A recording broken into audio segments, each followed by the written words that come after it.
नमस्कार, मैं रविश कुमार। दिवाली मुबारक। आप जानते ही हैं कि दिवाली से पहले की कुछ शामें काला धन को इधर उधर करने में निकल जाती हैं। बहुत सारे सेठ लोग तीन पत्ती खेलते खेलते क्लबों और गुमनाम ठिकानों से ऐसे काले धन को समेटकर प्रसाद समझकर ग्रहण कर लेते हैं। मैं तीन पत्ती नहीं खेलता, लेकिन खेलने वालों की पत्तियों के नाम मालूम हैं। एक बादशाह चलता है तो दूसरा एक का। पूर्व वित्त मंत्री पी चिदंबरम ने बरखा दत्त के सवालों का जवाब देते हुए कहा कि काले धन के मामले में बीजेपी आज तक वहीं है जहां उन्होंने छोड़ा था, यानी सरकार एक कदम आगे नहीं बढ़ी। बरखा ने कहा कि बीजेपी तो कहती है कि प्रगति हुई है, तो चिदंबरम कहते हैं कि हमने स्विस अधिकारियों से कहा था कि आप नाम नहीं बताएंगे तो हम ये मुद्दा G20 में उठाएंगे।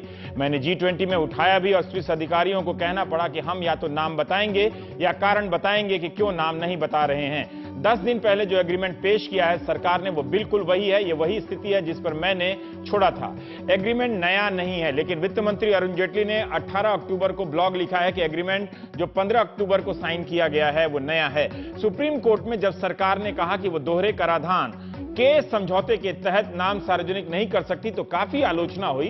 इसी को समझाते हुए जेटली ने ब्लॉग लिखा कि कोई नहीं कह रहा कि नाम सार्वजनिक नहीं होंगे, बल्कि हम इसे कानून की प्रक्रियाओं का पालन करते हुए करेंगे। जब हम अदालत में पेश करेंगे तब अपने आप खाता धारकों के नाम सार्वजनिक हो जाएंगे। साथ ही भारत ने जिन देशों के साथ समझौते किए हैं उनका अनादर नहीं किया जाएगा। इसी 15 अक्टूबर को भारत के राजस्व सचिव और सीबीडीटी के चेयरमैन ने स्विट्जरलैंड की अथॉरिटी से बैंकों में जमा काले धन को लेकर साझा बयान पर दस्तखत किए हैं। इस समझौते के तहत जब भी भारत के पास प्रमाण होगा, स्विस अधिकारी बताएंगे कि सही है या नहीं। हम यह भी प्रयास कर रहे हैं कि बैंकिंग सिस्टम की सूचनाओं का ऑटोमेटिक आदान प्रदान हो, लेकिन इस समझौते पर चर्चा शुरू होने जा रही है। अगर हम ये समझौता कर पाए तो मील का पत्थर साबित होगा। लेकिन चिदंबरम तो कह रहे हैं कि यह समझौता ना तो नया है, ना ही इसमें कुछ बात नहीं है। दिवाली से पहले अरुण जेटली ने बरखा दत्त से ही कहा कि हम 136 लोगों के नाम बताएंगे की स्थिति में है, और ये नाम आएंगे तो कांग्रेस पार्टी को शर्मिंदा होना पड़ेगा। इस पर कांग्रेस भड़क गई और प्रवक्ता अजय माकन ने कहा कि वित्त मंत्री लोगों को चकमा ना दें, सरकार को चुन चुन कर नाम जाहिर करने की कार्रवाई से बचना चाहिए। जेटली कांग्रेस को ब्लैकमेल ना करें। देश का हर नागरिक अपने हिस्से का 15 लाख मिलने का इंतजार कर रहा है, जिसका वादा प्रधानमंत्री ने चुनावी रैलियों में किया था। आज चिदंबरम ने एक और बात कही कि अगर किसी का खाता पकड़ा भी गया तो उस व्यक्ति का अपराध होगा अपना, निजी, ना कि कांग्रेस पार्टी का। इस लाइन को भी आप बहस में ध्यान में रखिएगा। कांग्रेस ने पहले कहा था धमकी मत दीजिए, अब कहती है किसी का नाम आया तो सामने आया भी तो उसे कांग्रेस से नहीं जोड़ा जा सकता। बीजेपी नेता सुब्रमण्यम स्वामी ने भी कहा कि सभी खाता धारकों के नाम सार्वजनिक होने चाहिए। एनसीपी से लेकर आम आदमी पार्टी भी यही मांग कर रही है। इस बीच राम जेठमलानी ने वित्त मंत्री को खत लिखकर कहा है कि काला धन को उजागर करने के मामले में आपकी नीयत ठीक नहीं है। जेठमलानी ने याद दिलाया कि माननीय वित्त मंत्री जी, विदेशों में रखे काले धन मामले की जांच का काम सुप्रीम कोर्ट की बनाई एसआईटी देख रही है। ऐसे में आपका कर्तव्य है कि एसआईटी की इजाजत के बगैर जांच की दिशा में आप कोई कदम ना उठाएं। हम ऐसे लोगों या संस्थाओं की बात नहीं कर रहे हैं जिन्हें भारत और जर्मनी के कानून के मुताबिक एक ही आय के स्रोत के लिए दोनों देशों में टैक्स देना पड़ता हो। माननीय कोर्ट के आदेश से मुझे ऐसे करीब 18 नाम दिए गए, जबकि हसन अली जैसे दलाल इसमें शामिल नहीं है। यह बेहद दुर्भाग्यपूर्ण है कि आप सिर्फ दोहरे टैक्स नियमों के तहत ही कार्रवाई कर रहे हैं। इससे यह साफ है कि आप किसी भी दोषी को सजा नहीं दिलाना चाहते और यहां तक कि उनकी पहचान भी नहीं जाहिर करना चाहते। जब आप नेता विपक्ष थे तब जर्मनी ने इस बात का ऐलान किया था कि वो अपने मित्र देशों के साथ बिना किसी शर्त के नामों को साझा कर सकता है। तब जर्मनी ने कभी भी DTAT की बात नहीं की थी। आप नागरिकों को कांग्रेस बीजेपी के चक्कर में फंसने के बजाय सिर्फ इस एक बात पर नजर रखनी चाहिए कि काला धन वापस आए और वादे के मुताबिक एक एक नागरिक को 3-3 लाख रुपए मिले। अगर परिवार में 5 लाख लोग हैं तो परिवार को 15 लाख मिले। यही वादा किया गया था, और ये पैसा मिले तो जरूर प्रधानमंत्री और बाबा रामदेव को और आम आदमी पार्टी और अन्ना हजारे, इन सब का शुक्रिया अदा करना नहीं भूलिएगा। 15 लाख कम नहीं होते। यह भी पूछिए कि पैसा कब से बटेगा। मामला सिर्फ नाम तक ही सीमित क्यों है? सवाल है कि क्या काला धन सिर्फ विदेशों में है? इतने हंगामे के बाद क्या काला धन उन बैंकों में अभी तक पड़ा होगा? देश में जो काला धन है उसे कितना निकाला सरकार ने, क्या कर रही है? विपक्ष को क्यों भरोसा नहीं है कि सरकार ईमानदारी से काला धन वापस लाएगी? तो हम प्राइम टाइम में इन सब मसलों पर बात करेंगे। हमारे साथ हैं प्रोफेसर अरुण कुमार, अर्थशास्त्री हैं, जेएनयू, आपने काला धन पर बड़ा रिसर्च किया, किताब भी लिख दी है। संजय निरुपम, प्रवक्ता कांग्रेस। डॉक्टर संबित पात्रा, भाजपा के आप वरिष्ठ प्रवक्ता हैं। आशीष खेतान, आप आम आदमी पार्टी के सदस्य हैं। डॉक्टर पात्रा, ये बताइए कि हमारे प्राइम टाइम के दर्शकों को, जो भारतीय मतदाता हैं और नागरिक हैं, उनके खाते में 3-3 लाख रुपए कब जमा हो रहे हैं? कहीं ऐसा तो नहीं कि आपने चुनावी जोश में कुछ ज्यादा ही एस्टीमेट उन लोगों को दे दिया? 3 लाख कम नहीं होते। छोड़िए इनकी बहस जो भी है। कब से जनधन योजना की तरह उनके खाते में आप 3 लाख रुपए ट्रांसफर कर पाएंगे? रवीश जी जरूर आएगा। 3 लाख क्या, ज्यादा ही आएगा। 3 लाख तो काला धन वाला आएगा। और बाकी नहीं, ऐसे डेट नहीं होता है। डेट किसी चीज नहीं, ऐसे रवीश जी ऐसे नहीं होता है। मैं आपसे पूछूंगा रवीश जी, आप अगला डिबेट कल का क्या करेंगे, तो आप मुझे नहीं कह पाएंगे। आप मुझसे नहीं पूछेंगे, मैं यहाँ मैं आपसे पूछने के लिए बैठा हूं। कैसे अभी से कह दूं? यहाँ मैं आपसे दोनों हम एक दूसरे से पूछे हैं। इतना पैसा है क्या? इतना पैसा है क्या कि 3-3 लाख लोगों को मिलेंगे? अगर मिलेंगे तो लोगों को रोज ये सवाल पूछना चाहिए। तो बड़ा भला हो जाएगा आपको भी मिलेगा जब सबको मिलेगा तो 3 लाख। देखिए रवीश जी एक महत्वपूर्ण विषय है कि 65 वर्षों तक गड्ढा खोदने के बाद कांग्रेस हमसे पूछ रही है कितना बकेट। नहीं, मैं कांग्रेस से नहीं, मैंने आपसे पूछा। आपसे मैं दूसरा सवाल पूछूंगा। क्या ये सही है जो चिदम्बरम साहब ने कहा? आपने क्या ये सही है कि जो चिदम्बरम साहब ने कहा कि बीजेपी जो 15 अक्टूबर का एग्रीमेंट बता रही है स्विस अथॉरिटी और राजस्व सचिव और सीबीडीटी के चेयरमैन के साथ, उसमें कुछ भी नई बात नहीं है, ये वही स्थिति है जहां उन्होंने छोड़ी थी? क्या वो सही कह रहे हैं? देखिए अभी जो 15 अगस्त की बात हुई, जो सीबीडीटी वाला कमिटी जो गया था अक्टूबर, और जो सीबीडीटी कमिटी वहां गई थी, उसके पश्चात टाइम बाउंड मैनर में स्विस गवर्नमेंट जो है वो इंफॉर्मेशन शेयर करेगी भारत के साथ, इस विषय को रखा गया। आप बताइए, अगर कांग्रेस के समय ऐसी कोई करार पे हस्ताक्षर हुआ होता तो क्या नाम वहां से नहीं आते? तो क्या किसी प्रकार का इंफॉर्मेशन आज तक शेयर नहीं हुआ होता? तो स्वाभाविक रूप से कांग्रेस पूरे विषय को बरगलाने की कोशिश कर रही है।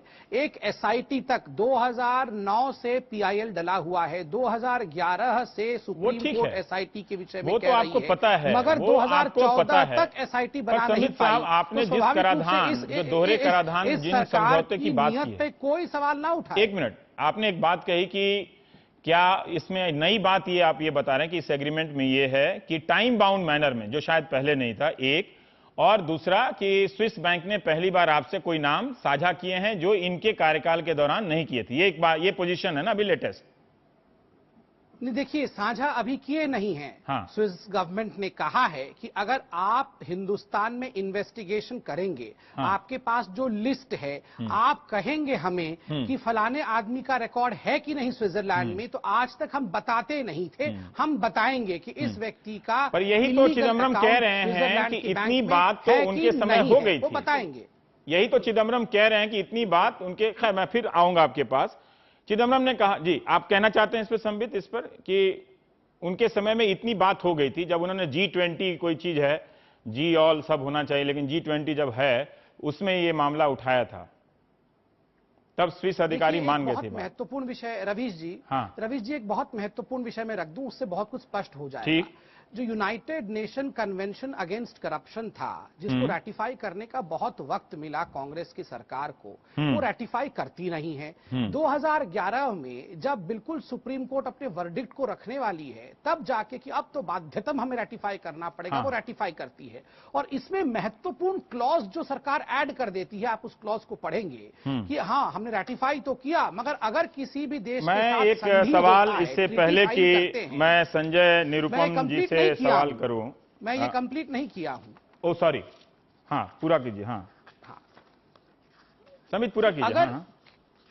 हाँ, यूएन कन्वेंशन को रैटिफाई करते समय ये एक महत्वपूर्ण विषय कांग्रेस के सरकार ने ऐड कर दिया कि अगर संधि किसी देश के साथ हो जाती है, तो वो संधि के अंतर्गत काम करेंगे, यूएन कन्वेंशन के अंतर्गत काम नहीं करेंगे। यूएन कन्वेंशन को माना जाता तो ये treaty, double taxation avoidance treaty को मानने की आवश्यकता ही नहीं थी। इन्होंने ये डबल टैक्सेशन ट्रीटी को जोड़ा है। ठीक है, हम इस कानूनी पहलू पर आएंगे। मैं अपने दर्शकों से गुजारिश करता हूं कि ये डबल टैक्सेशन ट्रीटी जो है वो एक अलग पहलू है और इस मुद्दे को समझना जरूरी है कांग्रेस और बीजेपी से पार जाकर, क्योंकि सबको 3 लाख रुपए मिलने वाले हैं। इससे बहुत लोगों का, यहां तो 5,000 रुपया कर्जा माफ होता है तो लोग उसे सरकार में भेज देते हैं। समित साहब, एक और सवाल मैं पूछ लेता हूं कि 1 फरवरी 2011 को प्रधानमंत्री जी का, मौजूदा प्रधानमंत्री जी का ट्वीट है कि नेशनल सिक्योरिटी काउंसिल में उन्होंने कहा कि क्यों मनी लॉन्ड्रिंग एक्ट है उसका इस्तेमाल नहीं हो रहा है काले धन को जो विदेशों में है ट्रैप करने के लिए।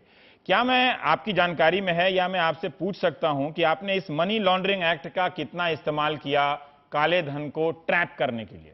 ट्रैप मतलब चूहा जैसे पकड़ते हैं, ट्रैप, माउस ट्रैप।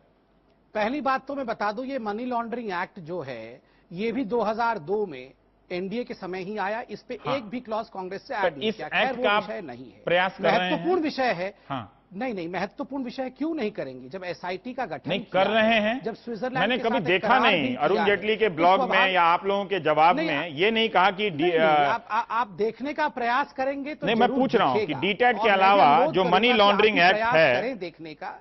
ओके, ठीक है, ठीक है, फिर से आते हैं इस बहस पर। संजय निरुपम, मैं एक बात जानना चाहता हूं, आप लोगों की दो दलील देखी।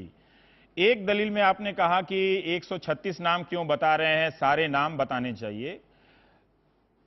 ऊपर ऊपर बात सही लगती है, लेकिन क्या आपको यह नहीं कहना चाहिए था कि अगर हमारे भी पार्टी से जुड़े हुए लोगों के नाम है तो पहले उन्हीं को बताइए?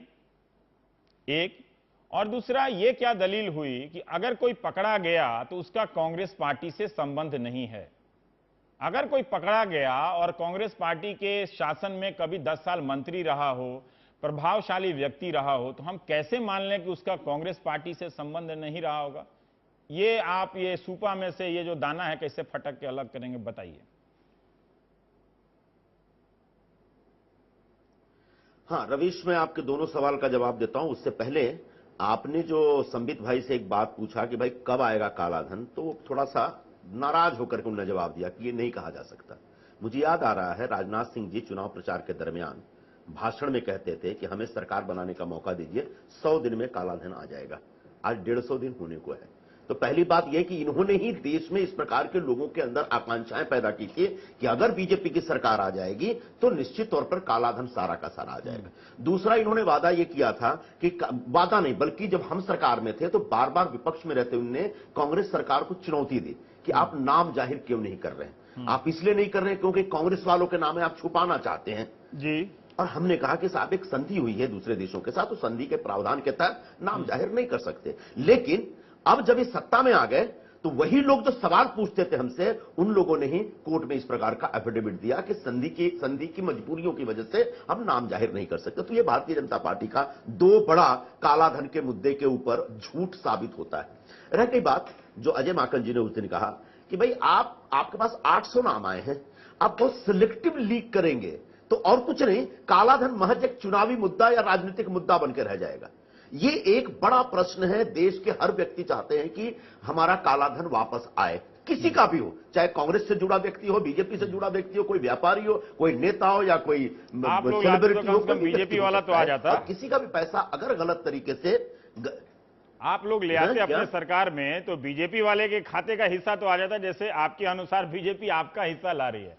मेरा जवाब संजय बहुत सीरियस सवाल है कि ये जो चिदम्बरम साहब ने आज जो ये लाइन दी है, इससे आपको बहुत ढाल मिलती नहीं है इस लाइन से कि कोई नेता पकड़ा गया ए या बी, वो उसका इंडिविजुअल अपराध होगा, कांग्रेस पार्टी का नहीं होगा। अब कहें बात अपनी।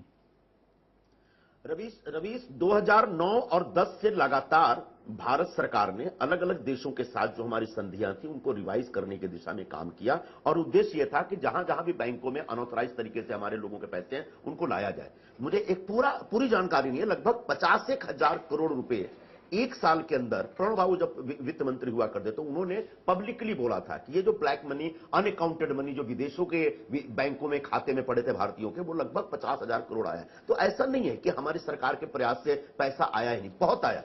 उलटकर मेरा सवाल ये बनता है कि पिछले 5 महीने में इन्होंने क्या किया।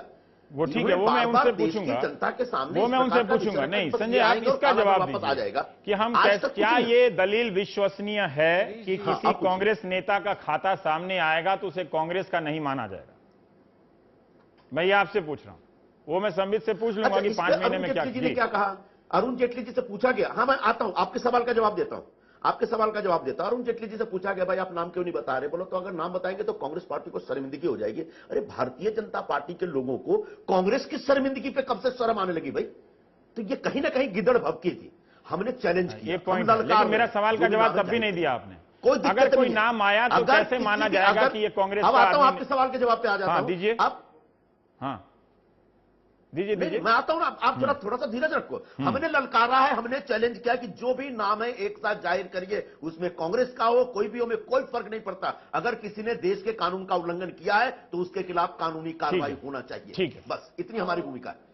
नहीं तो बड़ी हास्यास्पद बात इसलिए है, ये कह रहे हैं कि नाम उजागर कर दीजिए, उजागर कर दीजिए। तो सवाल ही नहीं पूछा, आप जवाब दें। नहीं, मैं ये बात कह दूं, नहीं आप कह लीजिए। 800 नाम तो इनके समय ही आए थे, HSBC के अकाउंट होल्डर से स्विट्जरलैंड के। आज ये कह रहे हैं कि नाम उजागर कर दीजिए। उसी बैंक में 4 लाख करोड़ हैं क्या? उसी बैंक में चाहे 4 लाख करोड़ हो, चाहे 40 लाख करोड़ हो, 800 नाम जो खातेदारों के नाम हैं, यूपीए के समय जो आए यूपीए के समय आए थे, वो नाम इन्होंने कभी जग जाहिर नहीं किए। आज ये कह रहे हैं कि एनडीए ये कह रहे हैं कि वो जो डायरेक्ट टैक्सेशन वाला जो शर्त है वो इसकी वजह से नहीं जाहिर। देखिए ये मैं प्रावधान है कि नाम जाहिर नहीं कर सकते। एक मिनट, ये डबल टैक्सेशन का अरुण कुमार जी बोलेंगे। हमने बार बार कहा कि संधि में इस प्रकार का प्रावधान है कि आप नाम जाहिर नहीं कर सकते। ऐसा है भारतीय जनता पार्टी ने कहा कि ये बात सही, इस पे नहीं अभी राम जेठमलानी का बात ले आऊंगा, उनकी बात ले आऊंगा। सरकार आ जाएगी तो ये कानून कर देंगे। एक मिनट सुन लेते हैं, अभी सुन लेते हैं 1 मिनट। हाँ संजय भाई, कानून और संधियां सरकार बनाती हैं, और जब सरकार बनाती है तो सरकार की नीयत और मंशा होती है, और उसके तहत संधि बनाई जाती है। मैं आपको अमेरिका का उदाहरण देता हूं। अमेरिका ने 2008 से यूबीएस बैंक पर डंडा चलाना शुरू किया स्विट्जरलैंड के, और $1000 मिलियन उनसे पेनाल्टी और फाइन लिया। 52,000 अमेरिका के खातेदारों के नाम लिए, और उसके बाद स्विट्जरलैंड से कानून में बदलाव करवाया, और उन नामों को सार्वजनिक भी किया, और उनके खिलाफ मुकदमे दर्ज हुए, पैसा वसूला गया। $20 बिलियन अमेरिका ने खोज निकाले एक बैंक में, यूबीएस के, और उसके बाद क्रेडिट स्विस और तमाम और स्विट्जरलैंड के बैंकों पर भी कार्रवाई हुई। $20 बिलियन $20 बिलियन यूएस ने निकाले सिर्फ एक बैंक से, और उसके बाद उसकी देखा देखी फ्रांस और जर्मनी ने भी उनके ऊपर डंडा चलाया और स्विट्जरलैंड के कानून में तब्दीली करवाई। आप कह रहे हैं कि भारत ऐसा दबाव नहीं दे रहा है? मैं आपको बताऊं, जब अमेरिका ने फोन टैप करके यूबीएस के एक बैंक अधिकारी की बातें सुनी फोन पर, तो उससे कहा कि तुम्हारी बातें तो हमने सुन ली हैं, अब तुम हमारे लिए स्टिंग ऑपरेशन करोगे। और उसको फिर जितने भी खातादार थे, जिसके खाते उन्होंने खोले थे उस बैंक अधिकारी ने, उसका जाके उन्होंने स्टिंग ऑपरेशन किया। इसमें तो आप लोग एक्सपर्ट हैं, काम कीजिए। मैं कह रहा हूं कि अगर सरकार की मंशा हो तो 100 दिन नहीं 2 दिन में पैसा आ जाता है। मंशा होनी चाहिए, नियत नहीं है। मैं आपको बता रहा हूं कि ये कह रहे हैं कि 150 एक पॉइंट बताइए। उन्होंने कहा कि एक तो समय की बात है, जो कई कारणों से वाजिब भी लगती है कि 5 महीना पर्याप्त नहीं होता है, ठीक है, एक समय की बात हो रही है। एक वो कह रहे हैं कि हमारी संधि जब हो गई है तो हम कैसे नाम बता दें। तीसरी बात वो कह रहे हैं कि हम प्रयास तो कर रहे हैं, आ जाएगा। ये नहीं कह रहे हैं कि नहीं आएगा। अरुण जेटली ने भी लिखा है कि ये समझना गलत है कि हम नाम नहीं बताएंगे, हम बताएंगे। देखिए, बात समय की नहीं है, बात यह है कि आप किस दिशा में जा रहे हैं। आज एनडीए की सरकार उसी दिशा में जा रही है, वैसी ही भाषा बोल रही है, उसी तरह के कानून के तर्कों का उदाहरण दे रही है जो तर्क यूपीए और चिदम्बरम देते थे। आज दोनों के तर्कों में कोई फर्क नहीं है। ये बहुत वरिंग साइन है। बीच में ये वही डबल टैक्सेशन अवॉइडेंस ट्रीटी, यही बात तो खड़े होकर चिदम्बरम जी और प्रणब मुखर्जी बोलते थे। आपके पास आता हूं अलग से। हाँ ठीक है। संसद में खड़े होकर डबल टैक्सेशन अवॉइडेंस ट्रीटी की बात तो प्रणब मुखर्जी भी करते थे। प्रोफेसर, तो फर्क क्या रह गया? फर्क क्या रह गया?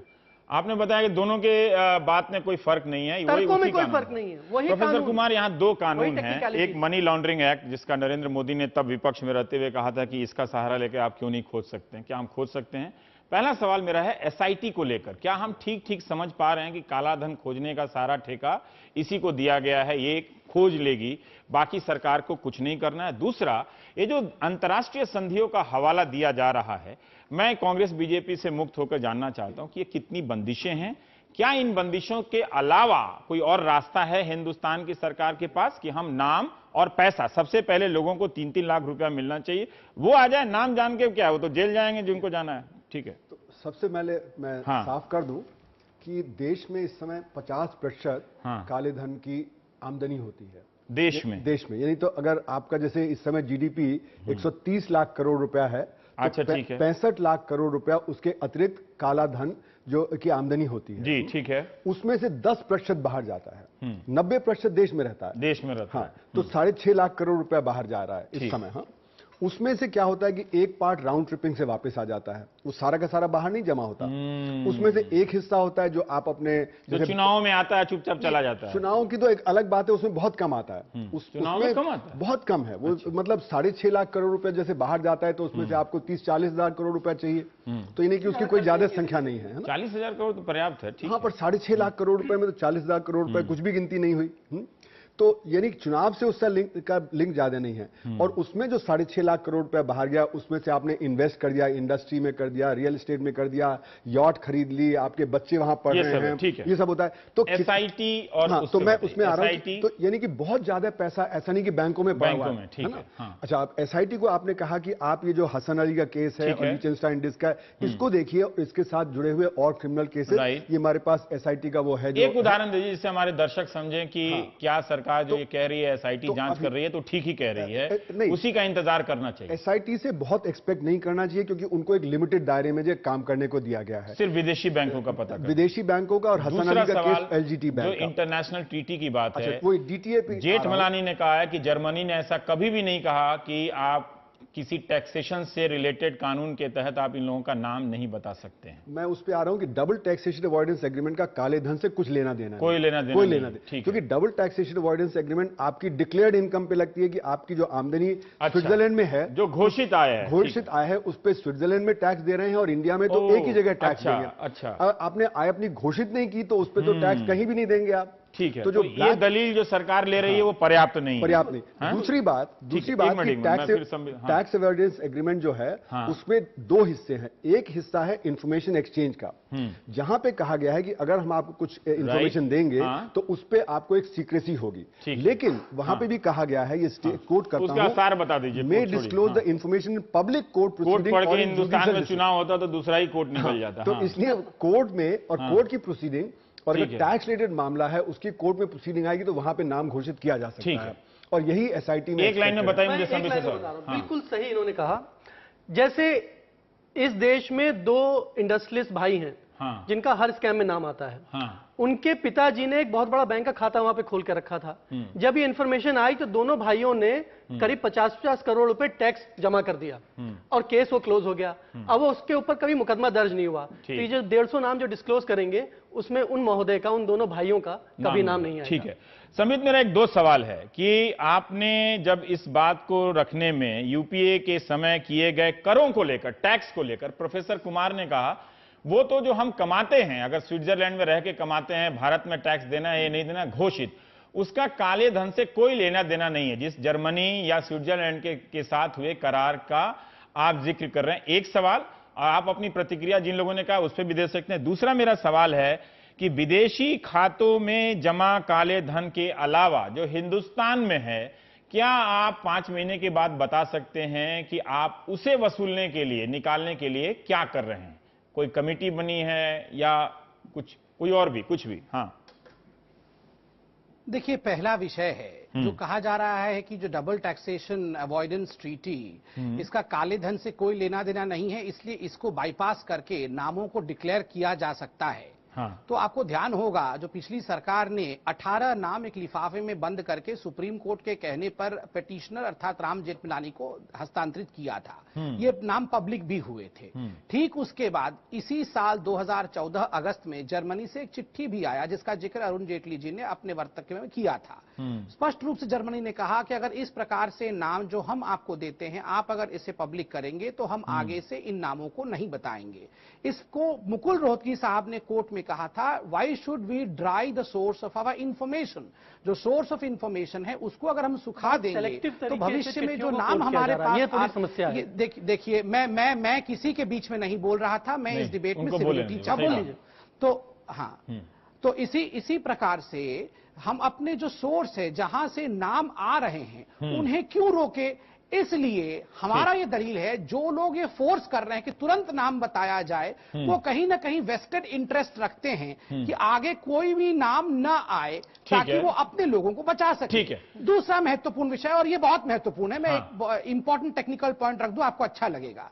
जहां तक ट्रीटी का सवाल है, क्या सुप्रीम कोर्ट ने कहा था कि ट्रीटी से कोई मतलब नहीं है, आप नाम उजागर कर दीजिए। इस सरकार ने 1/5/2014 को जो लास्ट सुप्रीम कोर्ट का वर्डिक्ट आया है, उसके बाद 3 क्लैरिफिकेशन सुप्रीम कोर्ट से मांगे हैं। जो नंबर 1 क्लैरिफिकेशन है, मैं अंग्रेजी में पढ़ नहीं रहा हूं, समय जाएगा, मैं हिंदी में लब्बो-लुबाब बता देता हूं। सार यही है कि सुप्रीम कोर्ट कृपा करके ये क्लैरिफाई करे कि आप कह तो रहे हैं कि हम इस ट्रीटी को तोड़ दें और नाम उजागर कर दें, किंतु क्या सुप्रीम कोर्ट ने ये ट्रीटी साइन होते समय उस समय के तत्कालीन सरकार को ट्रीटी साइन करने के लिए मना किया था? तो सुप्रीम कोर्ट ने इसी साल ही कहा कि हाँ, ये एक वाजिब पॉइंट है जिसकी सुनवाई हम 28 अक्टूबर 2014 को करके इस पे जवाब देंगे। इसी तो 28 अक्टूबर तक इंतजार करिए। इसी पॉइंट पे संबित प्रोफेसर कुमार कुछ काउंटर देना चाहते हैं। मैं एक क्लैरिफिकेशन देना चाहता हूं कि यहाँ पे 2 चीजें इन्वॉल्व हैं। एक एलजीटी बैंक के जो डिस्क से चोरी हुआ था, मिस्टर क्लाइबे ने और जर्मन सरकार को दिया था, तो वहां जर्मन सरकार और इंडियन सरकार का वो जो डबल टैक्सेशन आता ही नहीं, क्योंकि वो तो एलजीटी बैंक में जो पैसा था और उसका जो ब्यौरा वो जर्मन सरकार देना चाहती थी। दूसरा, एचएसबीसी का जो है वो चोरी किया गया डेटा फ्रांस को मिला और फ्रेंच गवर्नमेंट ने इंडिया को दिया, तो उसमें इंडिया और स्विट्जरलैंड का जो डबल टैक्सेशन अवॉइडेंस एग्रीमेंट नहीं आता है। और ये बता सकते हैं ये आप कानूनी, इसे दर्शक को समझने की जरूरत है कांग्रेस बीजेपी के दायरे से निकल के। और अच्छा है कि हम इस काले धन के मसले को समझे तो 3-3 लाख रुपए मिलने वाले हैं। बिल्कुल, ये जितनी भी इंफॉर्मेशन आई है वो बता सकते हैं उस देश से उस संधि के तहत नहीं आई है, तो आप बता इंफॉर्मेशन एक विसिल ब्लोअर ने दीजिएगा। संबित ये कह रहे हैं कि जिस देश से ये सूचना आई है वो किसी और हवाले से आई है, तो वो संधि नहीं लागू होती। और एक सज्जन ने सवाल पूछा कि 1998 से 2004 के बीच जब एनडीए की सरकार की थी, तब भी ये जर्मनी के साथ समझौता था या किसी अन्य देश के साथ, तब क्यों नहीं बदला गया? तब क्या आपको नहीं लग रहा था कि यह समझौता काले धन छुपाने वाले लोगों का नाम बचाने में काम आ रहा है? इन 2 सवालों का जो अभी प्रोफेसर कुमार ने कहा कि जैसे फ्रांस से जो जानकारी आई है उसका स्विट्जरलैंड से तो आई नहीं है जानकारी, तो हम नाम बता सकते हैं। बिल्कुल टेक्निकल मामला तो हो सकता है इनके पास जानकारी ना हो, लेकिन फिर भी डॉक्टर नहीं, देखिए, सबसे महत्वपूर्ण विषय मैंने अभी आपको पढ़ के सुनाया कि एक क्लैरिफिकेशन सरकार ने सुप्रीम कोर्ट से मांगा है। नहीं, दूसरा, अरुण जेटली जी ने बहुत, देखिए आप एक मिनट ध्यान, आप ही के एनडीटीवी में इंटरव्यू में अरुण जेटली जी ने एक महत्वपूर्ण विषय कहा था कि जरूरी नहीं है कि जिनका नाम आया है सभी का इलीगल बैंक अकाउंट है, कुछ लोगों का लीगल अकाउंट है, कुछ लोगों का इलीगल अकाउंट है। इन्वेस्टिगेशन के पश्चात मैं पूरा कर लूं, जिसके एक सेकेंड आप सब कुछ यही पता चल जाएगा 5 मिनट में कैसे ये इन्वेस्टिगेटिव एजेंसीज कर रही हैं, किस प्रक्रिया के माध्यम से पता चल रहा है। 4 लाख करोड़ 2 लाख करोड़ कहां से जोड़ लिया? इन्वेस्टिगेटिव एजेंसी के आधार पर यही बताइए कि 3 लाख रुपए का आपने हिसाब निकाल लिया। जब हमने तो अभी डिक्लेयर नहीं किया है। नहीं, आपकी रैलियों में कहा है, प्रधानमंत्री ने कहा है कि एक परिवार को 15 लाख मिलेंगे। ये तो खुद सीबीआई के डायरेक्टर पार्लियामेंट में कह रहे थे। पूछिए संजय निरुपम जी से कि सीबीआई के डायरेक्टर ने पार्लियामेंट में खड़े होकर कहा इस रकम की घोषणा की थी कि नहीं। सीबीआई के डायरेक्टर ने यह कहा था कि नहीं, यथा राजा तथा प्रजा, और उस समय राजा कांग्रेस की थी। खुद इनके सरकार के होते हुए पार्लियामेंट के पट पे खड़े होकर इन्हीं के सीबीआई डायरेक्टर ने क्या कहा था? उन्होंने कहा था कि $462 बिलियन, बाप रे बाप, इतना पैसा बाहर, मतलब ये आ जाए तो 1 साल में नौकरी ना करें। ये पैसा नहीं है सावजी भाई ढोलकिया की तरह। देखिए, ये पैसा वहां पे जमा नहीं है। ये पैसा इतना जो बाहर गया उस पे इंटरेस्ट एक्यूमुलेट होता, अगर वो पैसा होता। पर ये $462 बिलियन है नहीं। संजय निरुपम, मैं ये जानना चाह रहा था कि ये जो मसला है कि जो संबित कह रहे हैं कि जो टैक्सेशन का मामला, अंतर्राष्ट्रीय संधियों का मामला है, उस पर 28 तारीख को सुप्रीम कोर्ट में फैसला आने वाला है, ठीक है। क्या उन्होंने जो प्रोफेसर कुमार और आशीष खेतान के सवाल का सही जवाब दिया आपके हिसाब से कि एचएसबीसी बैंक या एलजीटी बैंक के जरिए जो नाम आए थे वो अंतर्राष्ट्रीय संधियों के तहत नहीं आते हैं, तो नाम बताए जा सकते थे? अगर ये सवाल आप संबित पूछते हैं तो ये सवाल आपसे भी जवाब मांगता है कि आपकी सरकार ने क्यों नहीं बताया, या फिर कहिए कि संबित सही कह रहे हैं। संजय। रवीश, ऐसा है, सबसे पहले अलग अलग देशों के अलग अलग बैंकिंग लॉज होते हैं।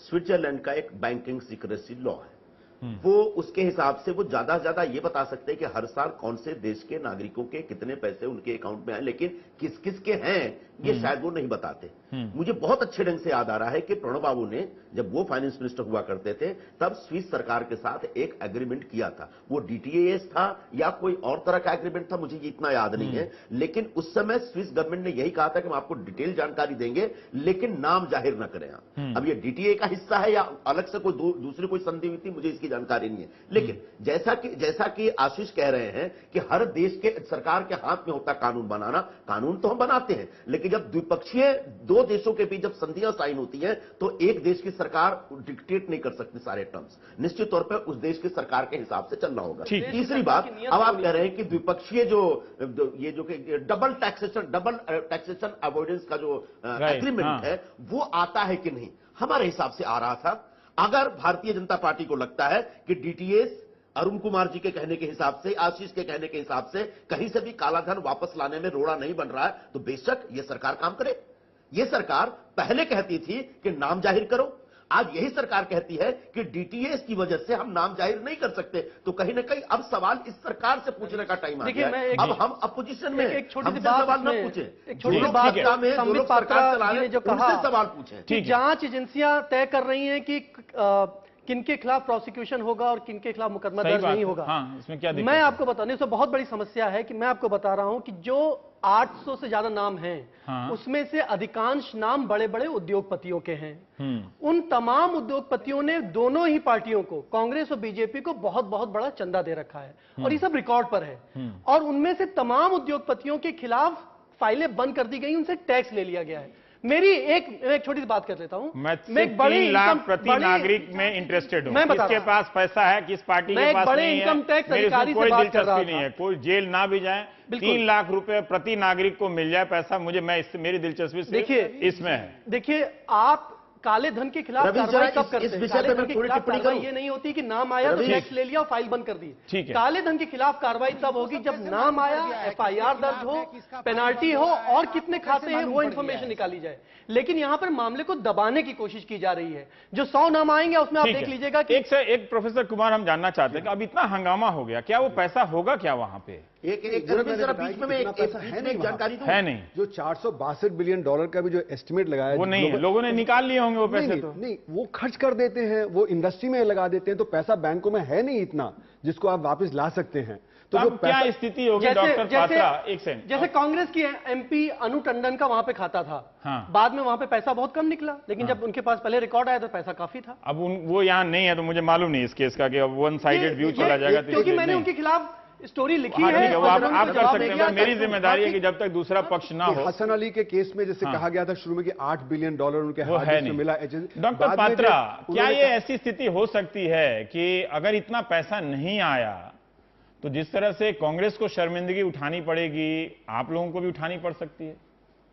क्या करेंगे फिर? देखिए रवीश जी, मैं नहीं रवीश जी, मैं आपको आज लिख के दे रहा हूं इस कार्यक्रम में कि कभी भी मोदी जी के सरकार को शर्मिंदगी नहीं उठानी पड़ेगी। 3 लाख रुपए आएगा। नियत में जब खोट होता, नहीं सुनिए रवीश जी, ये बहुत सीरियस प्रश्न पूछा है, मुझे सीरियसली जवाब देने दीजिए। जब नियत में खोट होता है ना, तो आदमी आंख उठा के बात नहीं कर पाता है। आज मैं आपके शो में आंख उठा के बात इसलिए कर रहा हूं क्योंकि मुझे पता है मेरा प्रधानमंत्री 1 रुपया न खाएगा न खाने देगा। ये इमोशनल लाने वाली बात, ये मैं कोई कविता पाठ नहीं कर रहा हूं, उससे निकालने वाली बात। देखिए, नहीं वो भी करेंगे, स्टेप बाय स्टेप हम सब करेंगे, मगर कभी भी शर्मिंदा नहीं होंगे क्योंकि हम इसी से जुड़ा मेरा एक और सवाल है कि तब जो एनपीए का पैसा है, ये बताएं कि जो देश में काला धन है, प्रोफेसर कुमार ने कहा, उसको निकालने की क्या व्यवस्था हो? ये पहले हिस्से में आप जवाब देने से आपको शायद वक्त नहीं मिला था, क्या कर रहे हैं?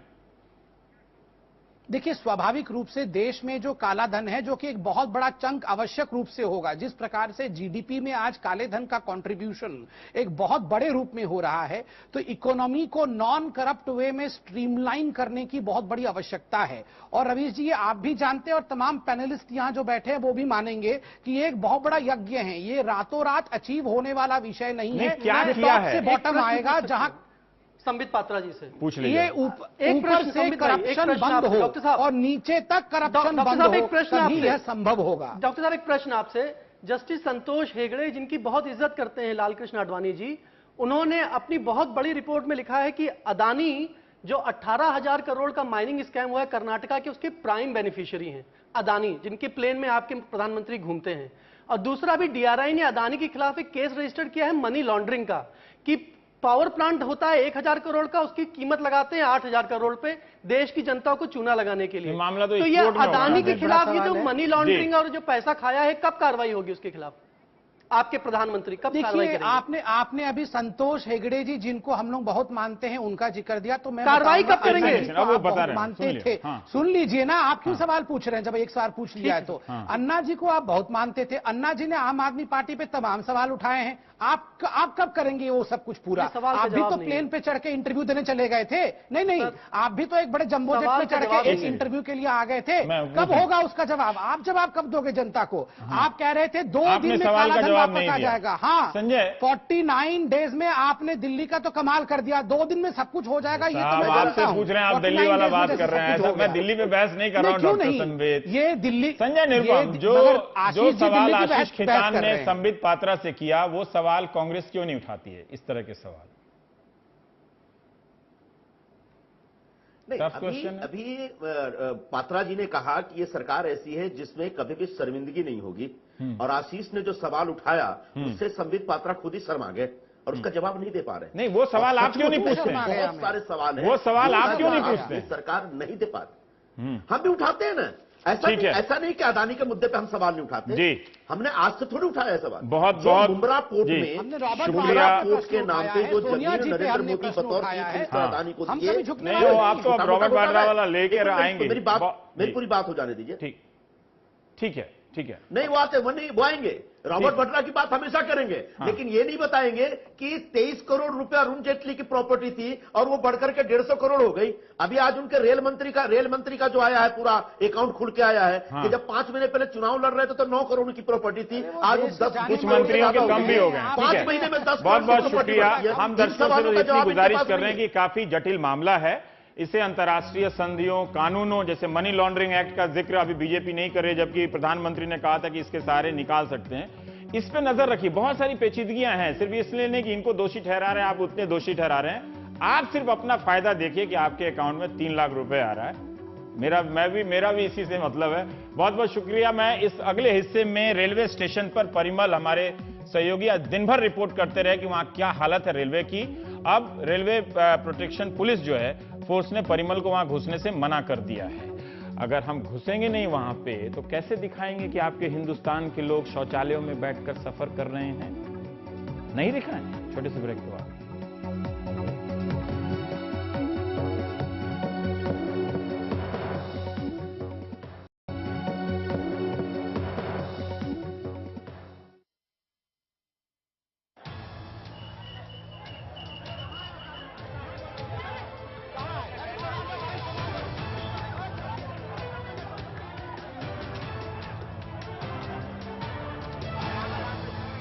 फिलहाल हम पुरानी दिल्ली रेलवे स्टेशन के एक ट्रेन में मौजूद हैं। ये प्रीमियम स्पेशल है जो पुरानी दिल्ली से दरभंगा तक जाएगी, और इसमें भाड़े को लेकर जो है वो डायनेमिक फेयर प्राइसिंग की जो बात होती है, जिस तरीके से हवाई जहाज में किराया होता है उसी तरीके का किराया कमोबेश इसमें भी रेलवे चार्ज कर रही है। फिलहाल हम एसी 3 टियर में है। आपसे समझना चाहेंगे सर, आपको क्या कॉस्ट पड़ा है टिकट का? 2 फुल और 2 हाफ, 4 टिकट है हमारा। That is costing around 67.76। ये आप देख सकते हैं 6,740 रुपए का टिकट है, 2 फुल और 2 हाफ दरभंगा तक के लिए। आमतौर पे कितना पैसा लगता था नॉर्मल? 4,000 हमारा कॉस्ट 4,000 होता था एसी 3 टायर के लिए, 4 लोगों का। जी। ये आपको करीब 2,700 रुपए ज्यादा देना पड़ा है। और भी लोग हैं, आप लोगों ने बुक करवाया होगा? हाँ जी। कितना आपको कितना लगा? 4602 टिकट क्या? 4602 टिकट के 2300 रुपए। 2300 इनको 7,000 रुपए। मैंने 8:03 पे बुक किया था, जस्ट मेरी जो टाइमिंग है। अच्छा, ये भी मान के चलिए आपको सीट रेलवे मुहैया करवा रही है, दावा ये कर रही है कि हम सीट दे रहे हैं लोगों को, लेकिन ये आपको नहीं लगता कि एक तरीके से बाजारवाद भी एक धंधा बन गई है? बिल्कुल है, डेफिनेटली है। अगर आप सीट अरेंज कर सकते हो तो आप कम प्राइस में भी कर सकते हो।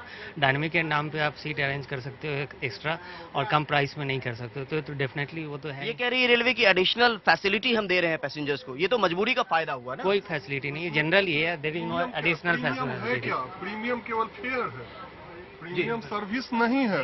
और अभी आप यहाँ पे फोटोग्राफी कर रहे हैं तो आप केवल फेयर पे जा रहे हैं। रास्ते में चलिए, इस ट्रेन का हालत जब देखेंगे तब समझ में आए किस तरह से फूड का डिस्ट्रीब्यूशन होता है, किस तरह से बेडरोल का डिस्ट्रीब्यूशन होता है, किस तरह से बेडरोल देने वाले दरवाजे को खोल के पिलो के कवर से बांध के एसी का हवा खाते हैं। ये सब सारी चीजें आप चलेंगे तब देखेंगे। टॉयलेट की तरफ जाना हुआ है, किस तरह की हालत है? बहुत बुरा हालत है सर। आपको लग रहा है कि जिस तरीके से मान लीजिए प्लेन में प्रीमियम है, बट इसका जो है सो जनरल से भी बेहतर हालत है। मैं तो ये करूँगा। बस आपको पर्व त्योहार में जाना है इसलिए? बस इसलिए जा रहे हैं। छठ के समय किस तरह की भीड़ होती है बिहार जाने वाली ट्रेनों में, उसकी एक वानगी फिलहाल देखिए। ये जो लोग अटे पड़े हुए हैं, ये टॉयलेट है, ट्रेन का टॉयलेट, स्लीपर क्लास का टॉयलेट, और उसमें लोग अटे पड़े। कितने लोग होंगे भैया इसमें? थोड़ा नजदीक आगे अगर दिखाना चाहे। 10-12 लोग हैं। आप लोग का कंफर्म सीट नहीं था? कंफर्म सीट नहीं था और वेटिंग जा नहीं सकते वहाँ, वेटिंग है, लेकिन वहाँ तक जा नहीं सकते, इतनी भीड़ है। अच्छा, हम लोग जा नहीं पाए वहीं, इसलिए यहाँ तो टॉयलेट में बैठे हुए हैं। जी जी, हमारा कंफर्म सीट है। कहाँ तक जाएंगे आप? हम दरभंगा तक जाएंगे। टॉयलेट में ही दरभंगा तक जाएंगे जी। और जो लोग टॉयलेट जाने के लिए रिक्वेस्ट करेंगे कहाँ, तो वो तो आ ही नहीं पाएंगे। वो फिर अब आगे देखा जाएगा। यानी ये देख सकते हैं कि फिलहाल जो लोग हैं वो टॉयलेट में अटे पड़े हुए हैं। इस तरीके की कुछ वानगी होती है कि क्या हो रहा है, क्या हो गया, क्या हो गया? देह पर चढ़ के लात लेके मारा, ऊपर चढ़ गया है। अब बोले नहीं चढ़ने देंगे, नहीं चढ़ने देंगे, हम नहीं चढ़ने देंगे, नहीं, हम नहीं चढ़ने देंगे। देह पर चढ़ के ऊपर चढ़ गया जेंट्स लोग। आप लोग का कंफर्म? हाँ, मेरा सीट है, कंफर्म है। नहीं, खिड़की, यही खिड़की के बगल में है। ये देख सकते हैं कि महिला है, किस तरीके का अपना दर्द हो रहा है।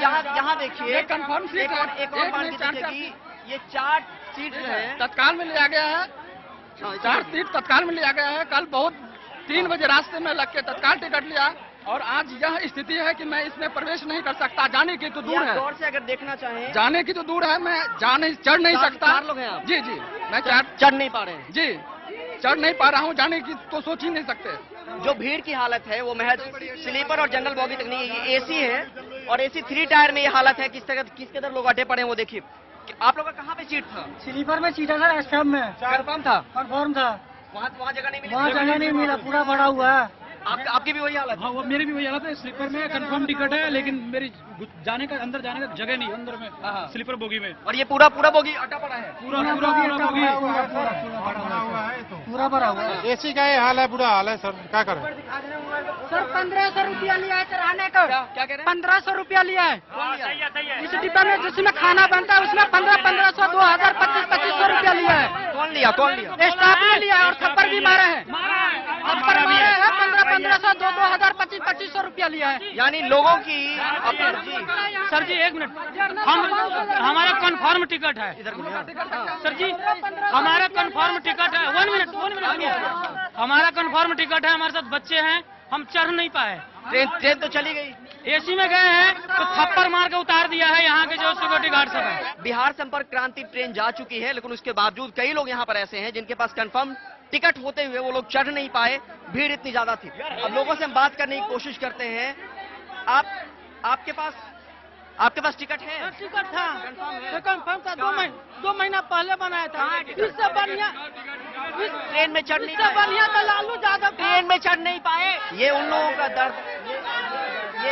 का दर्द है जो लोग कंफर्म टिकट होते हुए ट्रेन में चढ़ नहीं पाए। नई दिल्ली से कैमरा पर्सन एन रवि के साथ परिमल कुमार, एनडीटीवी इंडिया।